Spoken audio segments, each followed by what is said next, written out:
السلام عليكم خياتي في قناة امرأة جزائرية عصرية. واش راكم؟ ان شاء الله تكونوا كامل بخير. اليوم جيتكم بطبق الجلبانة بالزرودية والدجاج، مرقة بيضة مجمرة وعاقدة وبنينة ما شاء الله. وباش نوجدوا هذا الطبق يلزمنا قطعة تاع دجاج او اللحم اللي عندك، كمية مليحة تاع بصل، زرودية مقطعة هذا الشكل، ما تكونش مقطعه رقيقه، تكون متوسطه باش كي طيب تحافظ على الشكل تاعها.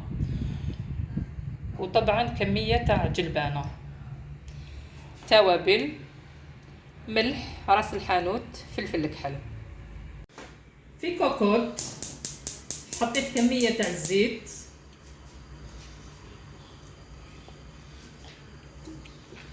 نحط اطراف الدجاج نخليهم يتقلاو شويه.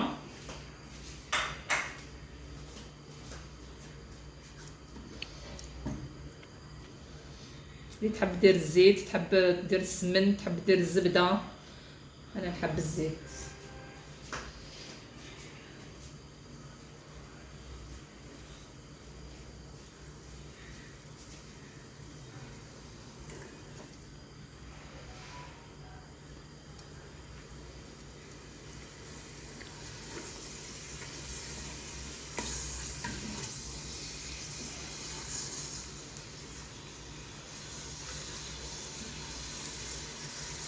نحط البصل،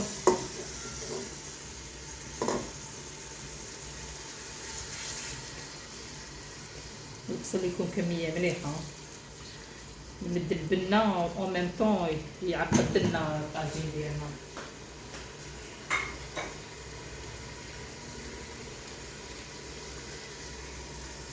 توابل ونخلطوهم.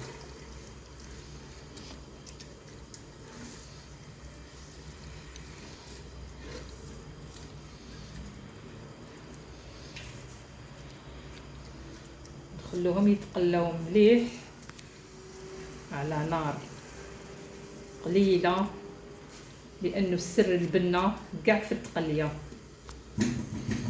باش الدجاج يشرب كامل البنه تاع التوابل. بعد ما تقلى معنا الدجاج شويه نرمي كميه تاع زروديه تتقلى معاه شويه ثاني.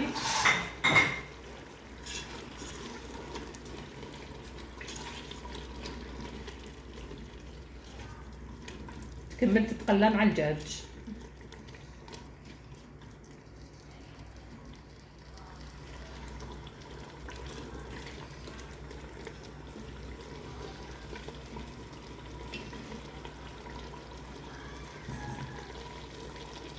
بعد ما تقلى عندنا الدجاج وزروديه مليح نمرقوه مسخون،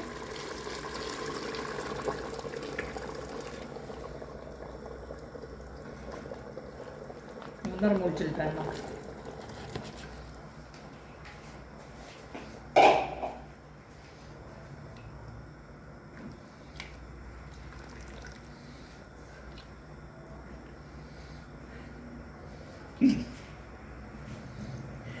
ونخلوهم يطيبوا.